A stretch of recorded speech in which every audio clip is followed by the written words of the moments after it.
The November test window is here. Season 2 of Major League Rugby is on the way, and Canada's last shot at the World Cup starts on Sunday. You wanted it, you got it. This is the America's Rugby Show.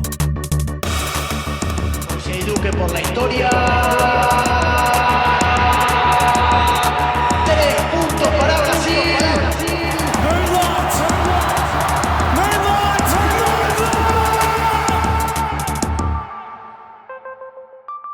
Complete with fancy intro music and everything. I am Brian Ray from America's Rugby News, and this is kind of like our new podcast pilot episode. We'll refine the format and length and so on as we go along, but the plan is to be here every week to talk about the current events across the America's Rugby verse. Of course, we'll have guests. We have 2 today that I think you will enjoy, and I'll have a chat with our own Tait later on. With everything going on, we rushed this out a little bit and didn't have a good idea for a name. So the placeholder name is the America's Rugby Show, but that sounds a little too similar to the American Rugby Pod that already exists. If you haven't checked that out, please do. Warren and Preston do a great job.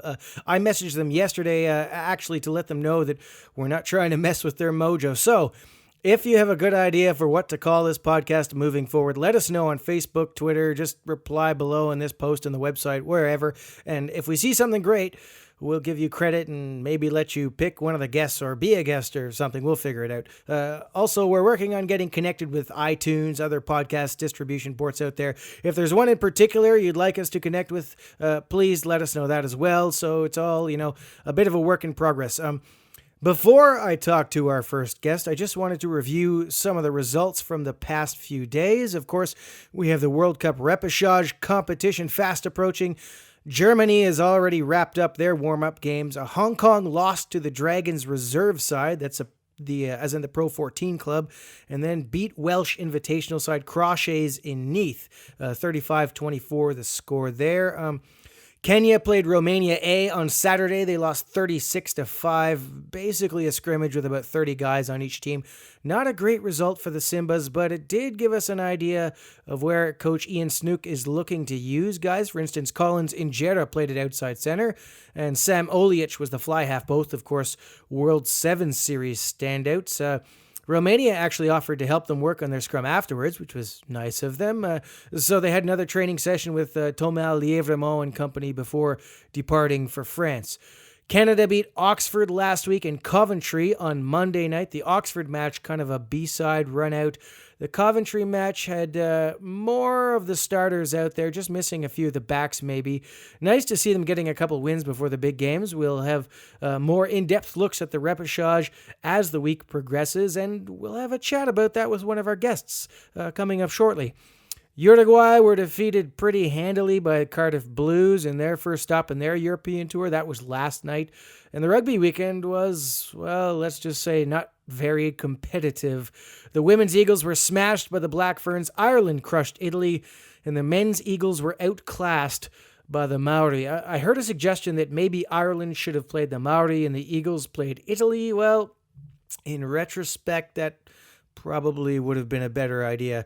Trebol de Paysandu defeated Old Christians to win the Uruguay Club Championship. That's the first ever title win for Trebol. A great game that went into extra time that actually required a penalty shootout to get a winner. And I just want to mention the Canadian Women's University Championships that I happen to be doing commentary on. St. FX ex-women defeating the Guelph Griffins in the final. That's their 6th national title. Congrats to them. Ottawa edged Laval in a nail-biter to win the bronze.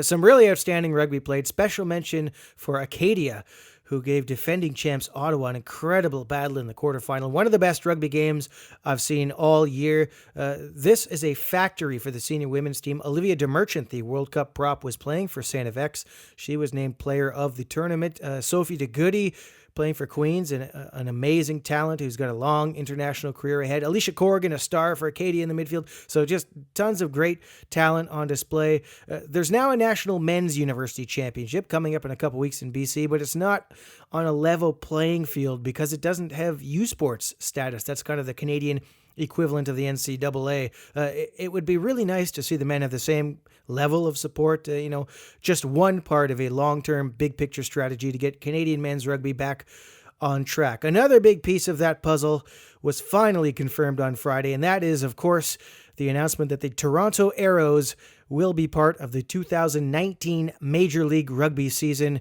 Canada's first professional rugby union team. I spoke to my first guest about that very thing on Monday evening. And we are joined now by Mark Winokur, General Manager of the Toronto Arrows, the first Canadian franchise in Major League Rugby. Mark, congratulations. And after such a long and somewhat drawn-out process, how does it feel to finally be able to say that? Well, it feels kind of strange, and to be honest, I don't think I'm across it yet. It was a very, very long process. I wouldn't say drawn out; it was more deliberate.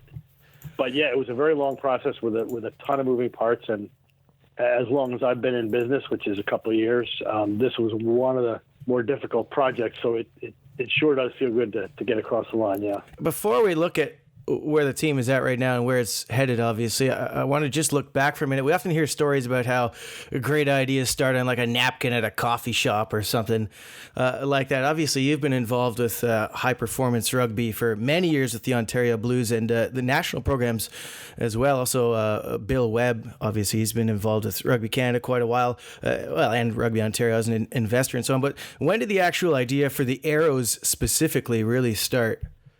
Well, I would hate to say that it was I would love to say rather that it was a big scientific thing and, it took years of calculation, but it really didn't. We hosted Glendale here as the Blues in May of 17, which is only a year and a half ago. And they were the top team. They had just announced they were going pro. They came up here and, we gave them a pretty good hiding. We won, I think, 43-25. And Bill, who I'd only briefly met once and really did not know, approached me on the touchline after the game and said, hey, if I put some people together and maybe get some backing for this thing, could you build a team to go into this MLR? And I said, yes, I can. And he said, wow, I like the confidence. Let me call you tomorrow. And the next thing you know, we kind of went from there. So we went from talking maybe once a week to about once an hour now. So it's really just one of those time and circumstance stories, and certainly without him and his backers, we wouldn't have got it done. But I wouldn't say there was any great science that went into it. And I mean, just looking at from his perspective, obviously being involved with Rugby Canada, is this driven, largely to put these players to improve the standard not only of rugby in Ontario, but in Canada, giving them kind of a new venue, a new avenue to get to international rugby and just kind of almost make a living, hopefully in the future, as rugby players? Yeah, for sure. I mean, there's two pieces to this. It's one, to help Canada get back on its feet internationally, and two, to be a commercial success. Not necessarily in that order, but they both have to work. Both those things have to be in effect for this to be a success. We think they will, but we're really going to concentrate on building a Canadian platform for these guys to play pro rugby. And if you look at the world rankings, almost everybody ahead of us has a domestic pro team or competition, and we don't. And that's just not a coincidence in my view. The latest thing, obviously, we saw, we kind of known for a while the team was coming into Major League Rugby now, so we've just kind of been building until this announcement that came on Friday. But maybe one thing that came as a surprise to quite a few people was the name change. You've now gone from the Ontario Arrows to the Toronto Arrows. The original idea, as I understand it, the Arrows were kind of building on that Ontario brand momentum started by the Blues in the Canadian Rugby Championship. And now, in the end, you've opted to switch it to the Arrows. So what ultimately drove that name change decision? Well, I think there were a number of things. I think the biggest one was corporate Canada and corporate America, saying that Toronto had perhaps more global brand recognition than did Ontario. I think we went to play the Utah Warriors in Rio Tinto Stadium earlier this year, and they referred to us as the Ottawa Arrows for the whole night, which wasn't hugely appreciated by anybody involved. But we thought that, so we kind of took a poll of what are the sponsors and what are the TV networks and so on. Think about it, and, money does talk. So that was the decision tree. And we did, obviously change the logo to put people who apparently are very worried about it at ease.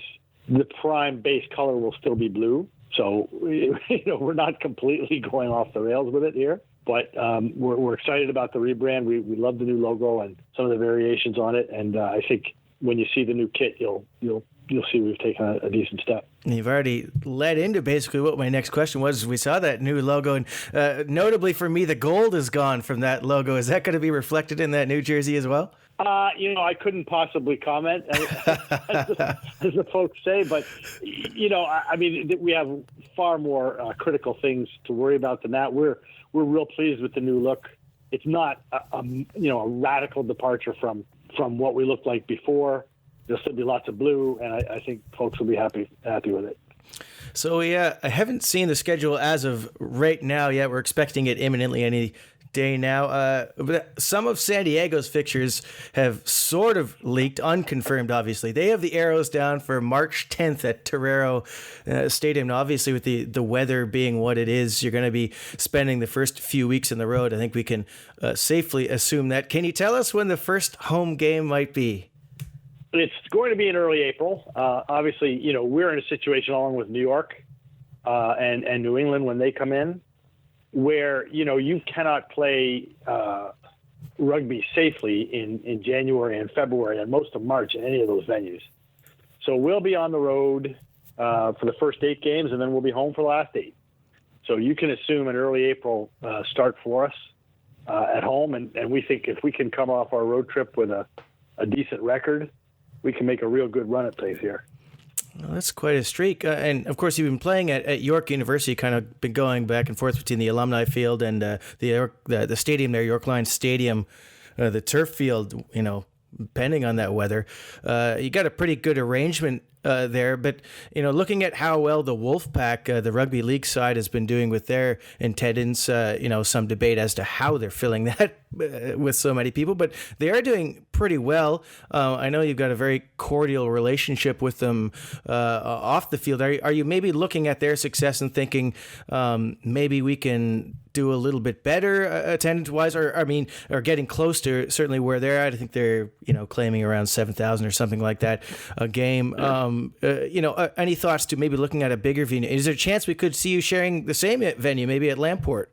There's a couple of options on the table, Brian, to be candid, and we have to look at what's best for us, on almost a monthly basis.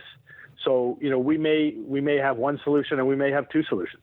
I think people will be happy with what we come up with. We're in good shape. It seems like we're spoiled for choice there. And in terms of the Wolfpack, I don't see a lot of commonality between the businesses. We're a Canadian owned, operated, and player base and management base team. So. I think people will figure that out soon enough. But once we do get this sorted, I think people will be happy with the options they've got, and we'll move forward accordingly. And even having said that, it's probably a 2019 solution only, because we'll have even more options in 2020 with some of the plans that the number of venues around the city have for development. So. You guys got an early start, a clear advantage that your team is having, but deriving from that Blues program is kind of the infrastructure off-field especially has been pretty consistent the whole time. Can we expect to see the same group, I guess, looking at the coaching staff? Is Chris Silverthorne going to continue as head coach? Well, we will have a very similar group because, to be honest, Brian, we've won 6 of the last 8 Canadian Rugby Championships. Playing as the Arrows, we were pretty successful this year. We've got a very strong team culture, and I think the shared belief is if it ain't broke, don't fix it. We're obviously going to make some significant additions. I think those will be reflected in some of the early player signings and some of the signings that'll come in the next couple of weeks. But for the most part, we're going to be a Canadian solution for players and for staff, because if we don't start building a player base and a staff base that can take Canada into the international realm, then we're really missing out on almost the point of the exercise. Mentioning there, on the player front, obviously there's a salary cap in place. Kind of the strategy we saw this past season seemed to be about 15 to 20 players on a team with sort of these kind of full-time deals supported by another like 10 to 15 kind of locals on part-time deals. Is that about what you're looking at roster-wise? Yeah, I think we'll be a little bit heavier on the full-time player front, probably 2/3, 1/3 is the ratio we're looking at. And for some of these guys, some of the part-time guys who are very good rugby players, they just can't afford to quit their job where they're making, 3x what they would make from us because of the cap and just, all of a sudden play rugby for that much less money. So, some of them will be on part-time, but we've got a shot, we think, at 20 to 22 full-timers and sort of, 8 to 10 notionally part-time guys that will be probably just as good as the full-timers, but their circumstances and, their lifestyle forces them into that decision. Right. We've seen that with other teams. The ones that come to mind, obviously, Glendale, New York, they've got, Seamus Kelly has got a day job with New York, Zach Fenolio with Glendale. And aside from those two teams and your team, everyone else has basically been starting from scratch, bringing guys from all over the place. Whereas the Arrows, a number of guys have been playing with the team almost since day one, and obviously before that with the Blues. So it's probably safe. We can assume guys like Rob Brower, AJ Quattrin, Mike Shepard. I know Andrew Ferguson's going to be there when he heals up. It's safe to assume that the roster is going to be a lot of familiar names. There will be, yeah, and all those guys that you named, we want to have involved for sure. I think you'll see, as I said, you'll probably see 18 to 20 of the guys that we've carried with the Blues for the last few years, and the next 10 to 12 will be some new faces, some Canadians and some not. There were 3 Canada Sevens regulars with the team against Glendale and New England in these fall matches. You had Matt Mullins, Andrew Coe, Lucas Hammond. They all looked, after some time away. Well, Andrew Coe's kind of been going back and forth between, but specifically for Mullins and Hammond, they've been kind of away for a while. They look pretty good, really. Now that off-field standoff has kind of cooled between the Sevens team and Rugby Canada. The Sevens guys are back in centralized training. What are we going to see any of these guys? These, I guess, 3 guys. Also, Josiah Moore. Also, I should mention him. Any of these guys with the Arrows? That's a hard maybe. The situation is still very freshly resolved, and there still needs to be some more discussion. When we brought them in for the fall, they weren't playing any rugby and they wanted to, and they're hardcore Ontario guys, all of whom had played for the Blues before and, just loved the environment and really were keen to get back involved. They may make another decision, but they need to make that decision. That's not something we're going to pressure them on. And with that strength and depth that you have available is really something I think that stands unique with the Arrows compared to other teams. We've seen you bring in players from the Atlantic provinces as well. I think we can probably expect to see, like, for instance, Cole Keith. I'm assuming he's probably going to be suiting up for the Arrows. As far as the overseas contingent goes, we've seen like Kieran Martin and Lee Kegel were here in Halifax, but of course they're already based in Ontario. I guess we look back, we saw Alex Glixton was the one addition in the spring from the Saracens Academy. Can we expect any guys from overseas come in? You also have a partnership with the Hurricanes that was announced in April, and when I asked their CEO Avon Lee, he said there was a possibility maybe a player or 2 would be sent over. Are we going to see any Southern Hemisphere guys in the team? Yeah, you will. You will. There's one in the first group of players that we've signed, and we're discussing. We're having some pretty advanced talks with another 1 or 2. So you will. And I think the final makeup of our squad, you'll probably see. If we've got 30 guys fully signed, that 24 of them are Canadian, because that's still our mandate. And you will see some of these guys, and you'll see guys from other places. And we do have a signing announcement to make, and there'll be a lot more in the next couple of weeks.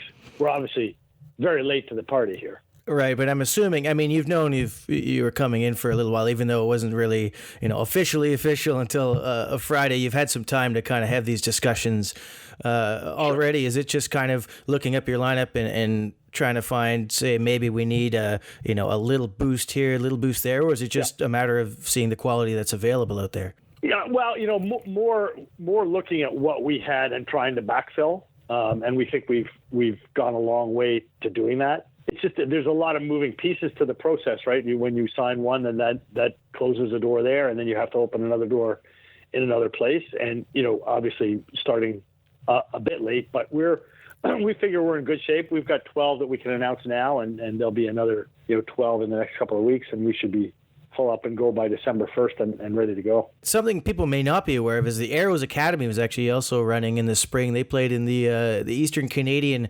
Super League. I know Major League Rugby is big on that community involvement and having these kind of youth programs running also alongside their team. I'm assuming the Academy program is going to be continuing in some capacity this year? Oh, absolutely. I mean, we have to take advantage of the unique advantage that we have, which is we've got, a junior system coming out of the Ontario Junior Blues and Senior Blues that's developed dozens and dozens of quality and international players. And we want to not only continue that, but we want to enhance it and give these guys more opportunities to play so that in 2 years, we don't even have to look overseas. We can just pluck guys out of the academy and sign them and get them going. One of the frustrations, I think, for Canadians last season anyways, was the inability to watch about a third of the matches due to the CBS deal, or at least it was very tricky. Only a limited number of Canadians had access to that. So now that the Arrows are in, can we expect to see a better broadcast arrangement for Canadian viewers? Absolutely. I think we're working on that right now. And you will certainly be able to see every Arrows game, home and away. And, we're hoping to get the rest of the games across the line as well, and I don't really see that as being a problem. So I can certainly say that, Arrows 100%, you'll get to see every game, and the rest, we certainly would like to get those available in the Canadian market. And I think Major League Rugby kind of recognized that, didn't maybe understand the limited access to that CBS deal. So, I mean, here you are, you're getting close now. Obviously, I'm sure you've got a lot to deal with between now and kickoff, even though, those weeks are going to go by really quickly. So, I mean, what are the main things for you between now and the start of the season to get wrapped up?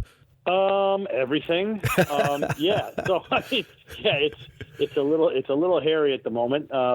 We have to lock in venues, TV deals, player contracts, staff contracts, season ticket platform deal, rebrand the website, get the kid in, and then, a dozen secondary and tertiary issues that come off of all those. So it's going to be, and it is busy. That sounds like you've got an awful lot on your plate then.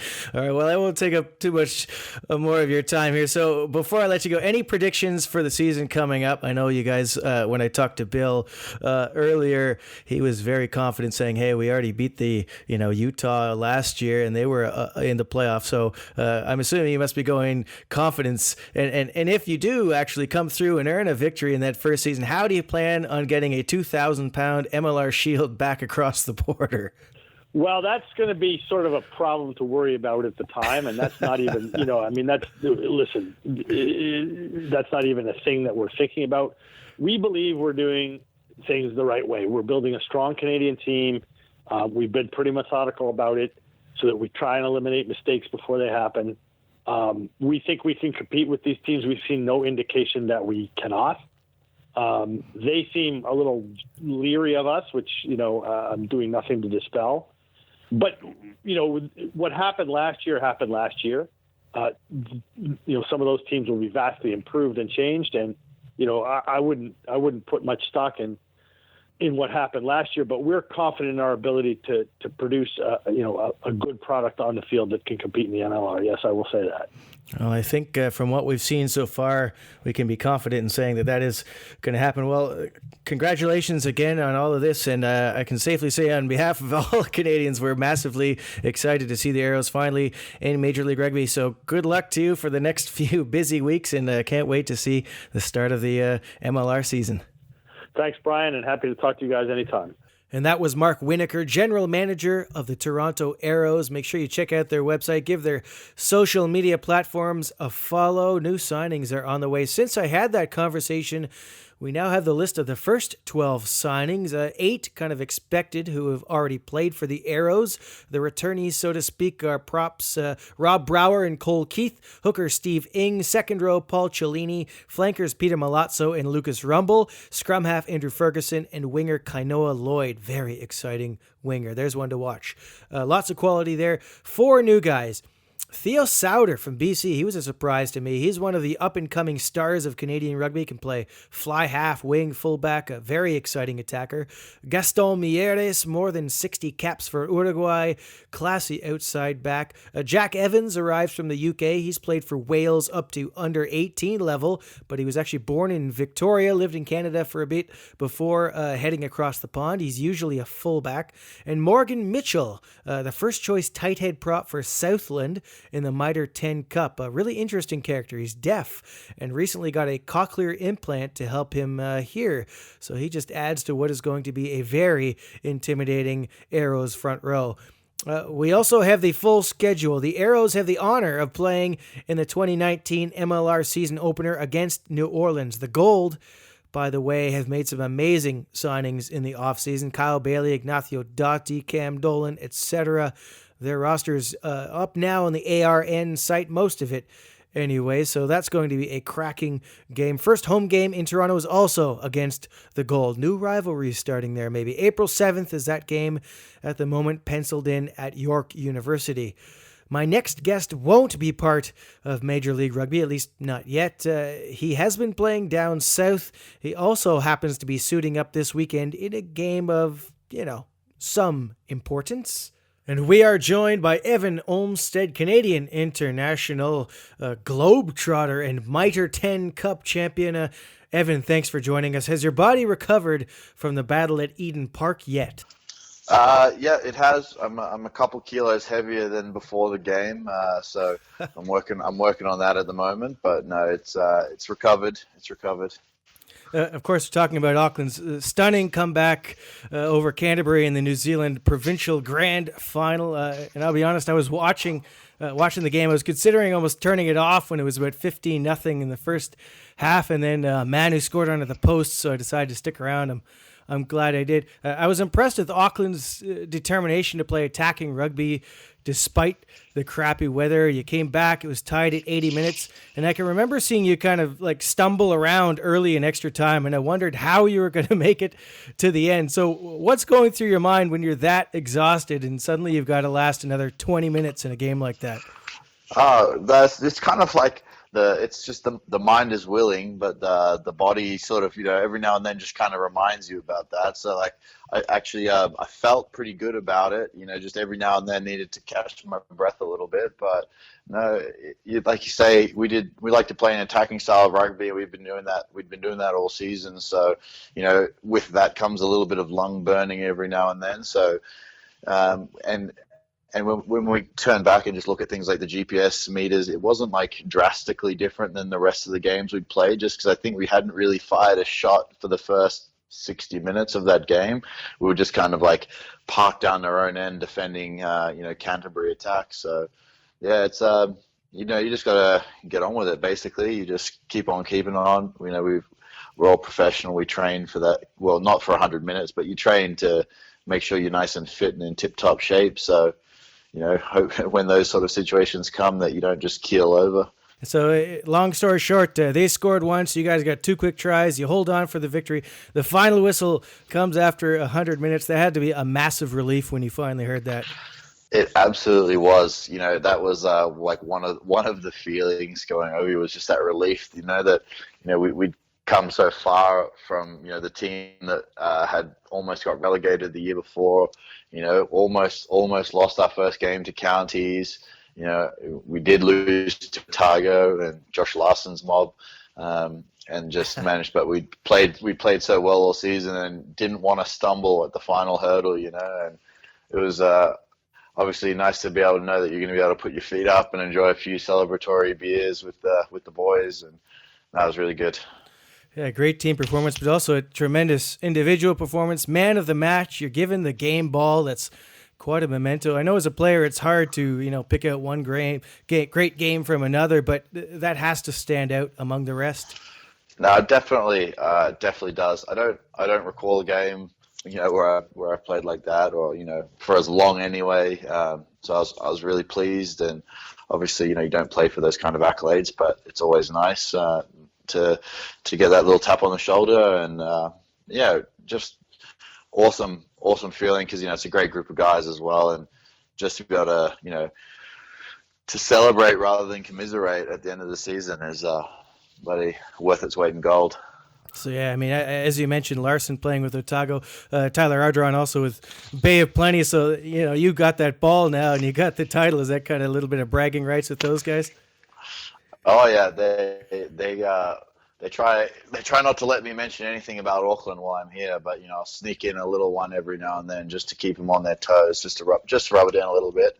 But no, they all watch the game. They're all very supportive. I think, especially it's easy to cheer for to Auckland when it's against Canterbury because no one likes Canterbury down there. So it was good.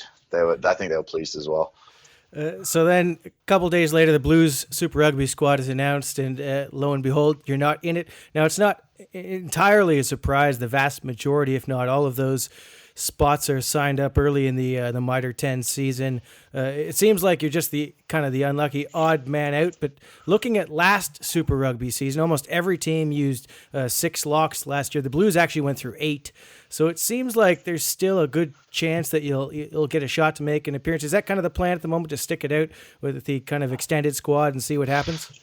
Yeah, that's the plan at the moment. The coach has been in contact with me and sort of let me know that they wanted me to stick around, and they've got a couple guys coming back from injuries, so they want me to sign on as like an injury cover for preseason, and then see what happens come round 1. If guys are still injured or whatever, then maybe there'll be an opportunity for me there. But in saying that, because it's a bit of a funny time, there's the European season is well underway, so to sign in Europe would probably be either on injury cover there or for the next season starting in September. So it's a pretty good option, I guess, just to be over there. And obviously Super Rugby is something I want to do, and just try and hopefully put my hand up in preseason, and if 1 or 2 injuries go my way, then stick it out there. But the one good thing about that is, if any other New Zealand Super Rugby team has an injury, they can pick me up as well while I'm over there. So I'm not stuck with the Blues if they don't want me. Oh, yeah, and I guess, you don't get many chances at Super Rugby, really. We'll get to Canada next. I just want to get your impression of the standard of rugby in the Mitre 10 Cup versus the English Premiership. Obviously, you were with Newcastle, and there's probably some Newcastle fans wishing you were still there. Now, important to note that Auckland won the Mitre 10 Premiership, which is the top division of that provincial competition. So it's not quite Super Rugby, but certainly the finals are probably as close as it gets in New Zealand rugby. So does it match up in terms of intensity to the Northern Hemisphere? Definitely. A lot of there's quite a few All Blacks playing in that game. Basically every player on the field has Super Rugby experience. If they're not already a full squad member, they might have been one of those replacement players last year. It definitely does. I mean, the Premiership is probably a bit more of a direct and physical league. The set piece elements are probably have a heavier emphasis in the English Premiership. However, I don't think you can really match the running, the skill of the players in New Zealand. There's a few guys who can sidestep in the English league. You think of Snoddy, Nicky Gonova, Talusa Veanu. But every player in the backline in New Zealand is capable of those things that those guys do. So there's just threats all over the park. The running, there's not as much kick battle as there is in the UK. As you kind of mentioned earlier, even though it was absolutely pissing rain, we were still attacking and running with the ball and didn't really kick it away too much. Whereas I think in the UK, it's a lot more about the territorial battle, whereas in New Zealand, people are more willing to play from anywhere if the opportunity presents itself. So, yeah, it's definitely a different competition, but I'd say it stacks up for sure. And, talking about that, not just the style, difference, but I mean, you're also playing a lot of blindside flanker with Auckland, kind of switching to lock at the ends of the games. It looked like with Canada, you're pretty much always at lock. I think you started one game on the blindside. Do you have a preference which position to play? And is it a big adjustment switching from that free flowing blindside flanker role to a more structured second row job that you've got? Yeah, I definitely prefer playing blindside if I can. But as you mentioned, I've played a lot of lock, so I'm equally comfortable there. It is going to be a little bit different. The Canadian team has got a few structures. Like we're trying to stick quite strictly to these structures at the moment, and it's kind of had a bit of success with the Canada A team with their French tour, then their Uruguay tour that they've just gone to, and so we're trying to stick to this structure. And the whole New Zealand emphasis, or at least the Auckland emphasis, is stick to your structure until it gets you a break, and then you just play what you see and play flat and on top. So it's a little bit different, just trying to stick to that sort of system. But no, it's good. If they need someone to just put their head in rucks and bury their head in the scrum, then I'll do that. The domestic guys have been down in Uruguay and Montevideo with the America's Pacific Challenge. They've come across now. You've got a lot of the professionals in Europe coming together. You have gone New Zealand to Singapore, over to England. Now you're in Marseille. You got a rest for the Oxford game. Then you're back out against Coventry on Monday. So how did that Coventry match go? Do you feel like you and the team kind of shook out the jet lag? Yeah, that was pretty much it for me. Definitely didn't light the world on fire, but I was pretty happy with my involvements. Played like 50 minutes and came back on at the very end of the game for an HIA when someone else got HIA'd. It was a pretty good game. We definitely played better than we'd been training, and that was we're realistic. We know that wasn't the Coventry's number one side, but it's still a good side of professional players. And we beat them pretty comfortably, really. We probably should have scored 3 or 4 more tries. They got one over on us in the maul, which we've been working today to sort of iron out those sort of kinks in the system. But yeah, there's a few guys kind of shaking off jet lag, or end of season beers as it is. And I think training hard now. We're pretty much 100% firing, ready to go on Sunday. Yeah, and Sunday is the start of the repechage, the big kahuna as far as Canada is concerned. What's the mood in camp like right now? Oh, it's pretty positive. We've won 3 games in a row, including that Tonga game in the APC. So that's pretty unheard of for us in recent times. And we've been getting a kicking from pretty much everyone about not getting results. So we've got 3 results. Now we just need to make it 4, then 5, then 6. So we're focusing on the first challenge first. We've been sort of analyzing the Kenya team, seeing what they do, which is, to be honest, quite different to most other teams that we've played. They're a bit more fast and loose. They definitely, you can see the sevens influence in their game. They've got, undoubtedly some athletes, some speed, some deception in their running. So, we just got to prepare for that. I think, the personnel we have on hand is as good as we've had for the last, 2 years probably. So with everyone, knock on wood, staying healthy, hopefully do a job this Sunday. Yeah, Kenya, looking at their match, they played the Romania A side in kind of a scrimmage in the weekend. It looked like they were taken apart in the scrum, which, is to be expected, I guess, with the Romanians. Is that an area where you guys think you can dominate? Yeah, it's definitely an area we're looking to target. We've had Massimo, our new scrum coach, in, and we've been changing a few things about our scrum. And, in recent years, actually, our scrum has probably been one of the areas, some of the backs might not agree, but I reckon it's one of the areas we've done pretty well in. We think back to those qualifier games against the US and Uruguay. I thought our set piece was quite good. So if we can make that even better and really turn that from just a strength into a real weapon, then I think we might be able to cut off a source of possession for them and potentially earn ourselves a few penalties. And with that kind of mentality, we could be able to strangle the life out of a team that wants to play loose and fast. So I think that will be an important part of the game for us. Is that Massimo? Is that Massimo Cotita, the former Italian prop? That is, yes. I didn't know how to say his last name, so I'm glad you do. Yeah. For those who don't know, long-time Italian prop, and he's been quite an experienced scrum coach as well. So that's pretty good. I didn't actually know he was with you guys, so that's interesting. You've got Germany after that, then Hong Kong. So obviously you're looking at Kenya first. Have you looked at any footage on those guys yet, or is it really just a matter of one step at a time? No, yeah, just one step at a time for me.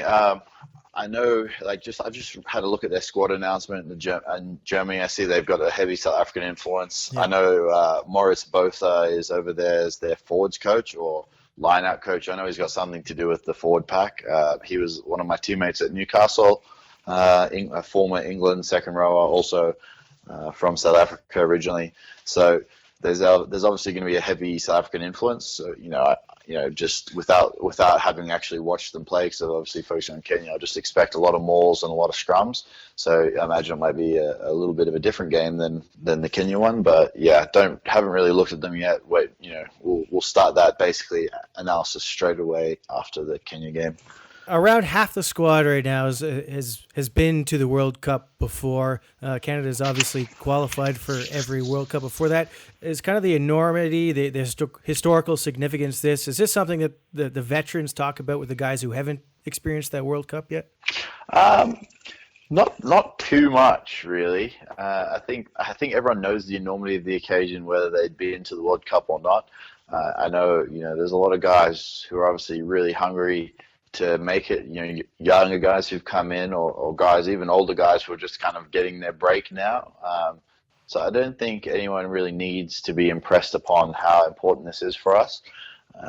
Everyone's obviously taking it, this is the most sort of organized and sort of put together I've seen the Canadian team. Obviously, Kingsley's had the 15s players training in Langford and going on a few preparation tours, that one to France and then to Montevideo. So while they might not have got results, they've obviously been working on systems, trying to figure out what works, what doesn't, and now we're all kind of coming together and trying to put those things together and then just get results, because that's basically what it comes down to right now. It doesn't really matter how you do it, you just got to get the wins. So I think everyone's pretty keen for it. I don't think they need to be told. Marseille is pretty much your home for the next 3 weeks, or best part of that, and which also happens to be you're really less than an hour from Aix-en-Provence, where Jamie Cudmore, your old World Cup second row mate, happens to be coaching. Has he stopped by at all to say hello, or is he planning on coming by at all?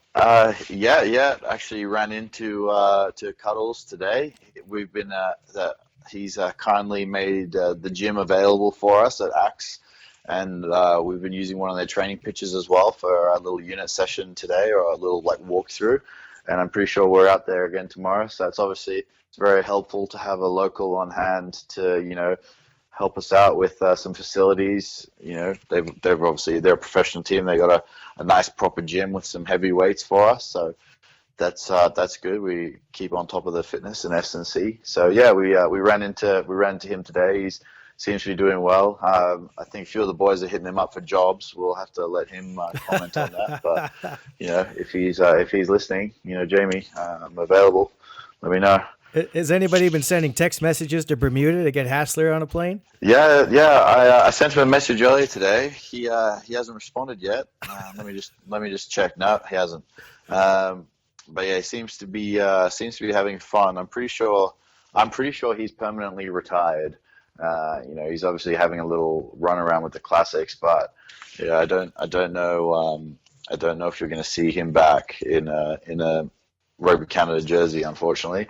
But I'm sure he'll do well on whatever he wants to with his sailing and whatnot in the Caribbean. Sounds tough.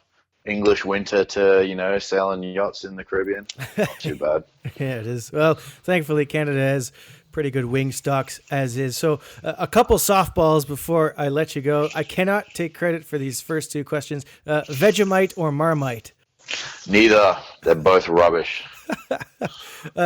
Are you a fan of pavlova? Yes, it's excellent. Apparently, it's very good. Apparently there's a debate on whether this dessert started in Australia or New Zealand. Any thoughts on that? Well, I have been told the story before that apparently it was originated in New Zealand, but Australians were making it, but they got the name pavlova from some Russian ballerina who was in Australia. So it's kind of made in New Zealand but named in Australia.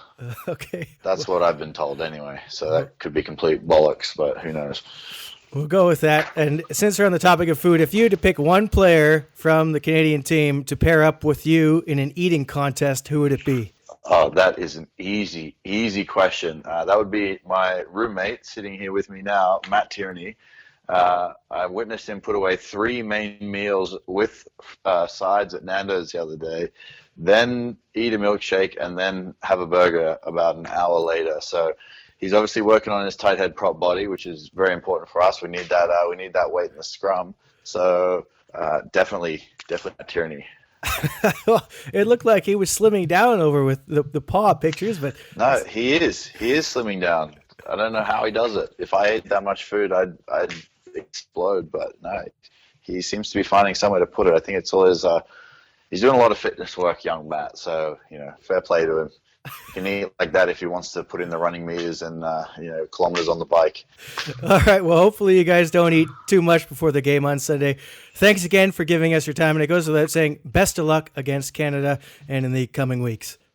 Thanks, Brian. Have a good one. And that was Evan Olmstead. You can watch him playing for Canada on Sunday against Kenya in the opening round of the World Cup qualifier repechage series. We're going to switch gears now. We're going to talk South American rugby and maybe a little of the rugby weekend with our resident guru from America's Rugby News, Paul Tait. Paul, this is an incredibly busy time of year for us. Before we get into what's ahead, though, there's a few things we need to touch on from the past few days. The Eagles play at the Maori in Chicago on the weekend, and aside from the result, really probably isn't that surprising looking at it, missing McGinty and so on. But the talking point from the game seems to be that body slam by Pari Parkinson on Sean Davis. The result, yellow card, no sanction after the game. What do you make of that? I looked right back to Sam Warburton from the World Cup in 2011 and figured this is similar to his tackle on Vincent Clerc, and thought to myself, this is going to be a red. It wasn't, and I was really surprised because of everything going on, over the last 6 months to 1 year, I would guess. For me, it was a red card. The guy threw him to the floor. It wasn't controlled. It was reckless. It wasn't safe. So it was definitely a red card missed. I have no idea why, as I say, why I wasn't given. I mean, Sean Davis was taken off, was clear concussion, couldn't come back. So just combining what actually happened to him, because remember, Vincent Clerc was played out the match. He didn't require medical treatment, but Sam Warburton was red carded, and basically everyone agrees that it was, well, not everyone, but enough people agree it was the right call. So I was pretty stunned that nothing happened. Yeah, I mean, it's Carl Dixon's first international, I think, and, you have to give him a little bit of, maybe leeway, but, it seemed like he started to get the right decision. He went over to Alex Ruiz, and he was like, okay, players picked him up, slammed him to the ground, so check the replay, and I think he said judge the landing, and then issue the appropriate sanction. It's just weird that looking at that, he said he got slammed in his back, but I mean, it's pretty clear from the video, his head bounces off the turf. It just seems like such a weird, bizarre, I mean, surely looking at that, it's like a wrestling move out there. Surely that has no place in rugby. I found it a very, very bizarre interpretation. And to see, no citing as well, equally a little bit worrying from World Rugby. And, we've already seen people fired up about this whole Owen Farrell tackle. But to me, this was far worse than that. I was asking myself if this is related to the change that they've made now for November to have changing TMO powers. So I'm wondering if this had been with the TMO, having greater voice, if it would have actually still been yellow and not red. And I mean, I don't know. I also wonder if the referee himself was in two minds, because this was about 4 or 5 minutes after Dixon also was yellow carded. So, I mean, a young guy could have been a bit, reluctant to have, well, I've already got one yellow, can't now red somebody. I don't know. But I did think about it at the time, because it was just, for me, it was a red card. You can't have this going on. Yeah, I'm completely mystified, and I saw Alex, Corbacero tweeting about that as well, and he certainly agrees with that. And looking at the replay again, just stunned. But another thing that's kind of a more positive note that we saw recently. Last week we saw the Rugby Americas Selects play against the Glendale Raptors. Of course, we had that World Rugby Combine going on. We had players from Brazil, Chile, Uruguay all involved. And we've had five, or I guess leading into, and now we've got 5 Teros confirmed for Major League Rugby this year. Yes. Gaston Mieres, we announced to the Arrows today, and we just posted Josh Reeves heading to Utah. So he's the first Brazil player that we've put on there. We've confirmed as far as destinations go. There's a few more on the way. What are the implications of this for South American rugby looking ahead, not only at the international rugby, but also the impending South American professional competition coming, 2020? Well, the implications are huge. I mean, the problem's always been the gap from amateur to professional, and you can't realistically expect to compete well, against a higher rival without having your players exposed to the comparative level. I mean, it's all good to have 1 or 2 players at the top, but you need to pack the team. I mean, even a team that is realistically in position for a World Cup semifinal, better, they've got to have, 7, 8 world-class players. Because you're going to have some guys in the team who are not the same level, but that ultimately doesn't matter because of the rest of the guys are as good as they are.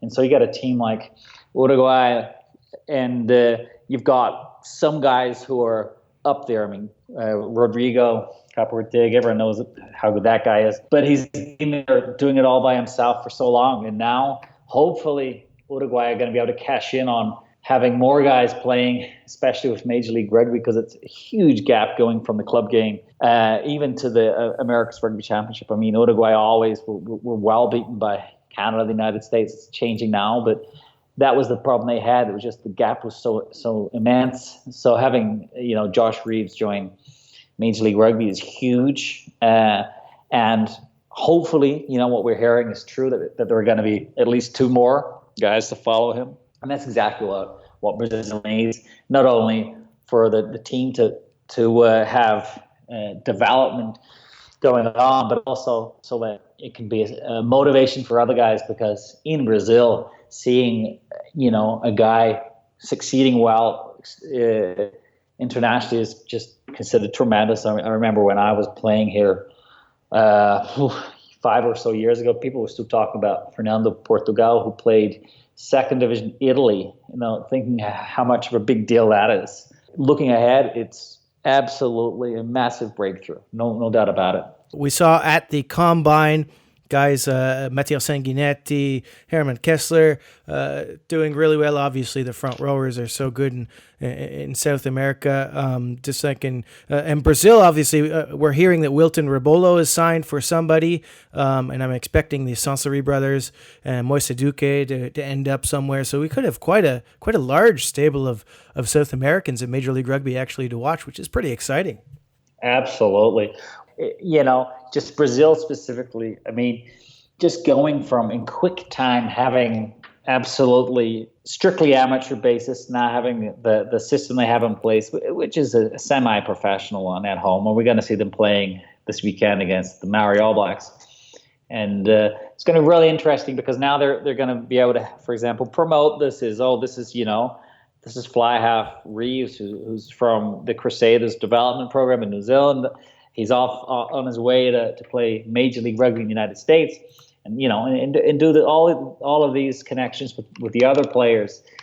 And people look at that and they're really, really blown away, because it's like, oh wow, oh my God, so this isn't just some guy, who randomly came here, and he's actually got this background, and now he's moving on to do this and the next thing, because a lot of people just are not aware of this. I mean, I was seeing comments about Uruguay's match today, and people were commenting on Santiago Arata about how he got a good break and almost scored, and that the Blues were lucky to have saved a certain try.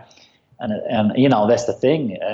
Those of us who've been following, we're not surprised by that at all, because we've been seeing him do that in the America's Rugby Championship and the World Under-20s and so on and so forth. And him signing for Houston, it is much more of a case of this is a big signing than, oh, this is great for Uruguay, because he is literally a player who could be tier one standard in terms of status, playing for a big European club. I mean, I've no doubt about that. Yeah, absolutely. I think, some of us are almost surprised that he hasn't gone, or rather hasn't gone to Europe yet, but maybe this, opens the door. Talking about Uruguay, of course, today they played the Cardiff Blues, and of course people have been able to see some of those players, and they're going to play Ulster. I guess it's on Friday coming up. It looks like they're kind of trying to mimic their World Cup scheduling games really tight in between a little bit, but also just testing guys out, looking at different combinations and so on. One of the things, obviously, we've been looking at is who's going to back up Barchesi at number 10, who their other options. Is that kind of what you see going on today in the next game? Not really looking for a result, but just testing people out? Definitely. I mean, is there a replacement for Barchesi? We're not sure, are we? So we have Silver today, mixed performance. He's had more than one opportunity there. He's a fullback, good one, very good one. Can play wing, but fullback's where he's best. Fly half, it's more of Uruguay's needs than anything else.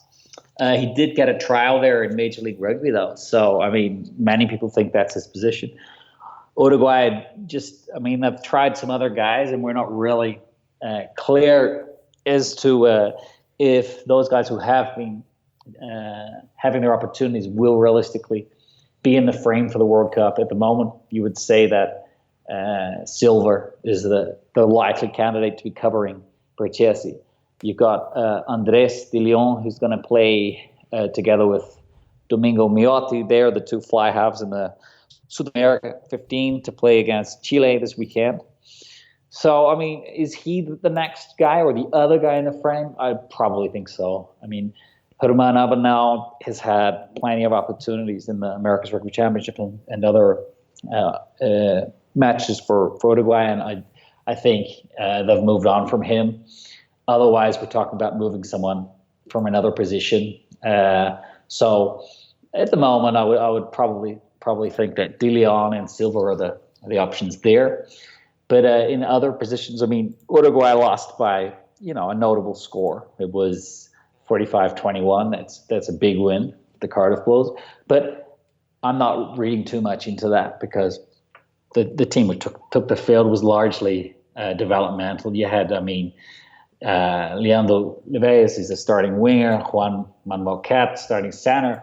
But the rest of the backs were realistically replacement options, aside from Arata. And then forward, it's basically the same thing. You can find 2-3 names who you would expect to be starting against Fiji in the World Cup, and the rest of them you would consider mostly options for the bench. I mean, so the team against the Cardiff Blues was definitely not the genuine article for the World Cup, but that's by design.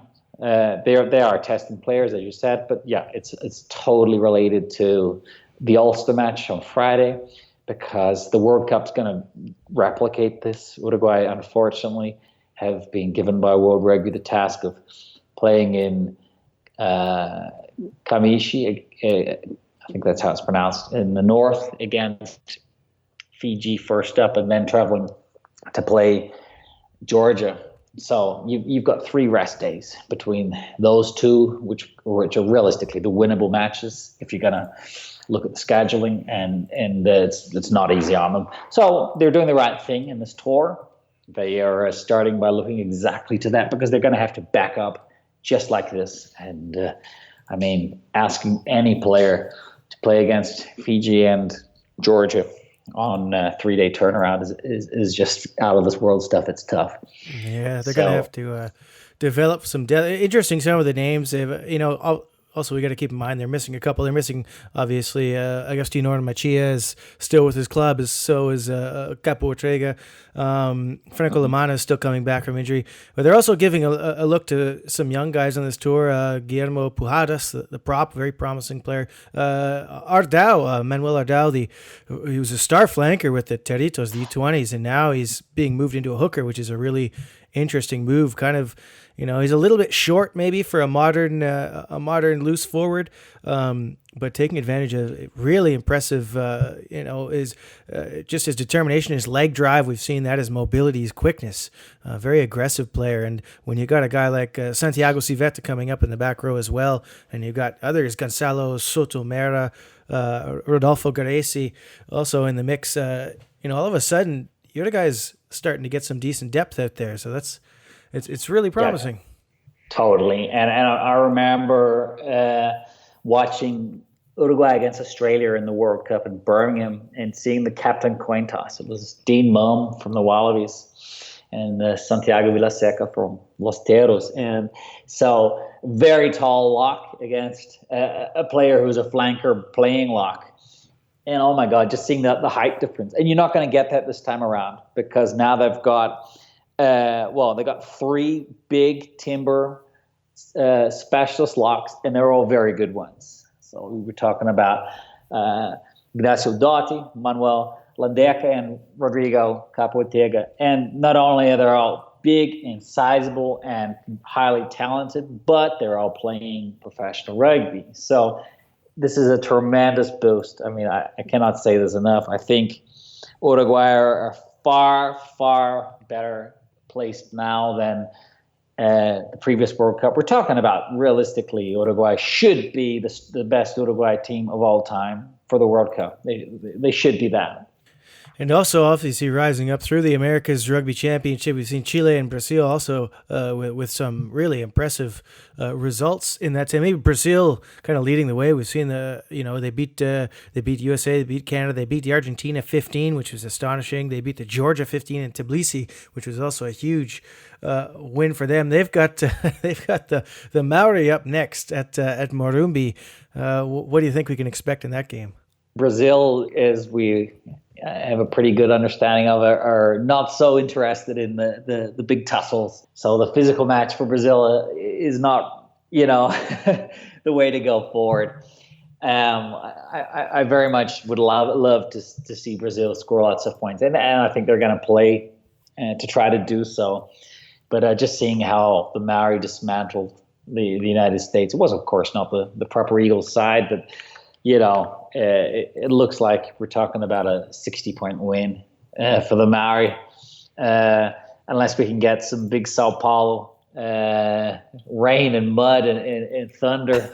It's realistically, it's going to be a big, big mountain for Brazil to go up against, and you're talking about players who have come home from playing in Glendale, Colorado, so.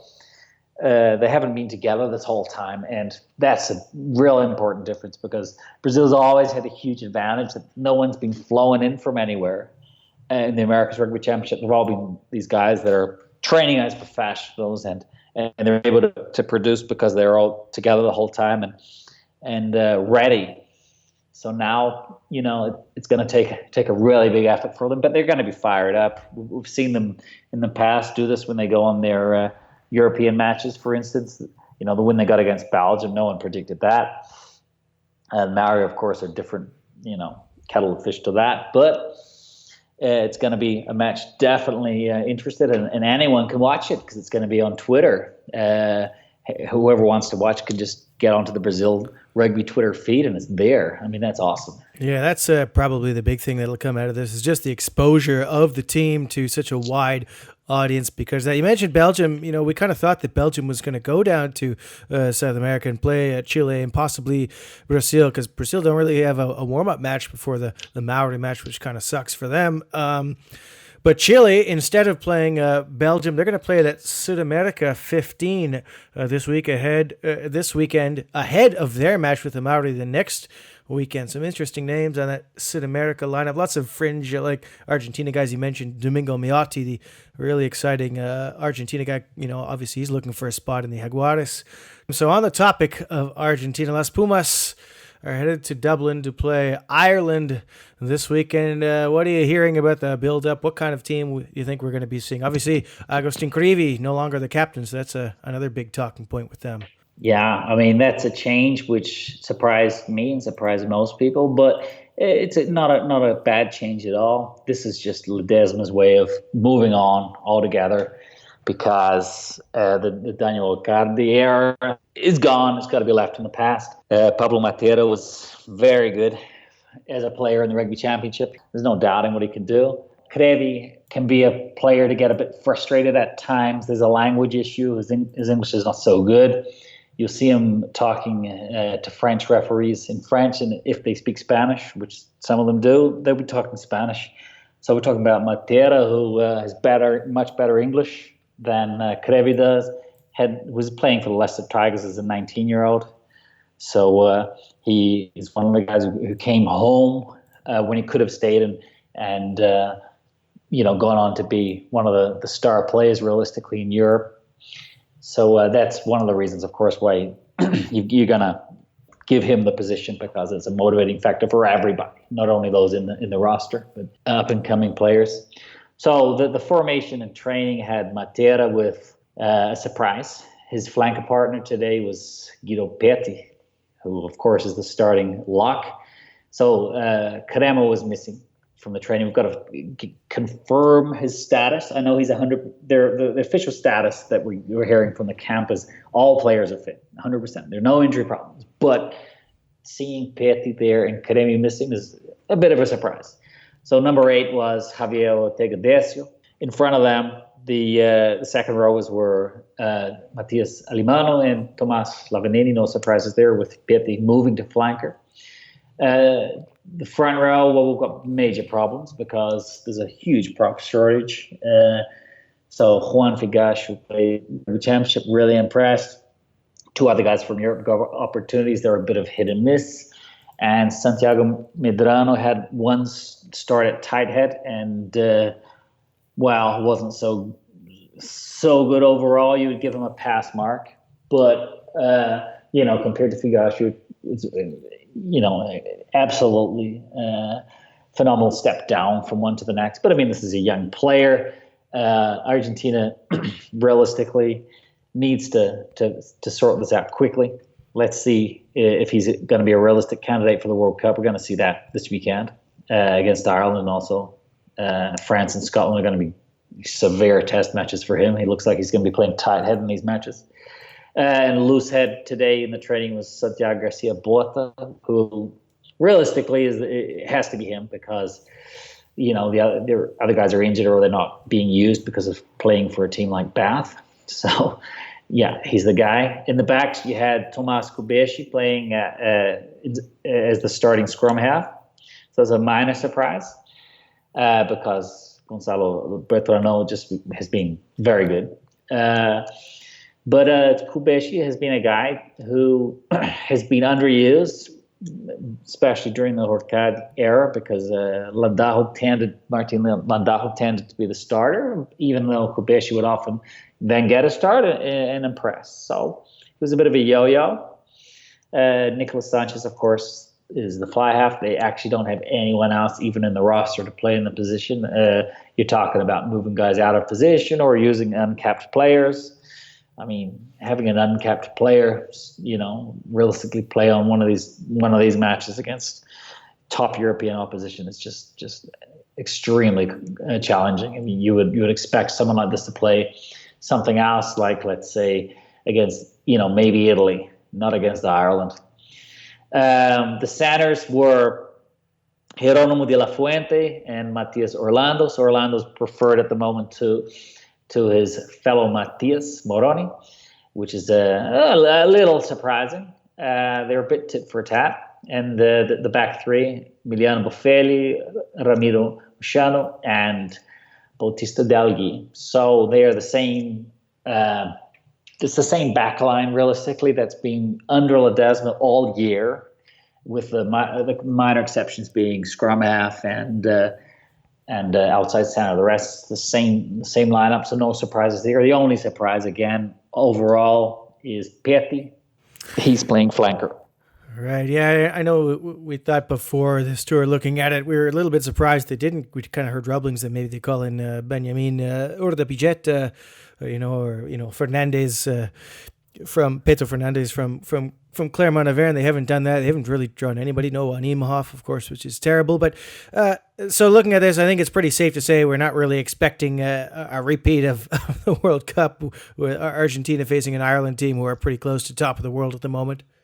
Yes, absolutely. Ireland are going to be favorites by, I would like to say 8 to 10 points, because I expect Argentina to be better than they were when they played Ireland a year ago. So I'd probably give Ireland an 8 to 10 advantage for this. Urda Picheta he is fit for the final 2 matches. So if, there's going to be a surprise call-up, maybe it'll be for him to face the Barbarians maybe, or Scotland. But yeah, it's problematic, as we know. I guess we've pretty much covered everything that needs to be covered. Any last things you want to touch on before we call it? No, we just want to see some good rugby this weekend. It's going to be a lot to watch. So we've got lots of teams to follow. So hopefully, we can get through it all, and without the wives and family being too bothered. Absolutely. That stuff's important. All right, Paul. Well, thanks a lot. And we will certainly enjoy this weekend of rugby action, and we'll connect again next week. Absolutely. Paul Tait from America's Rugby News. You can find Paul on Twitter at Argentina_2027. You can find me at Rays Rugby, RAYS Rugby, at America's Rugby for the ARN feed. The music's playing. I need to get out of here. Thanks again to Mark Winokur and Evan Olmstead. Find us a new name. Let us know what you'd like to hear in the future. I'm Brian Ray. Enjoy your rugby weekend.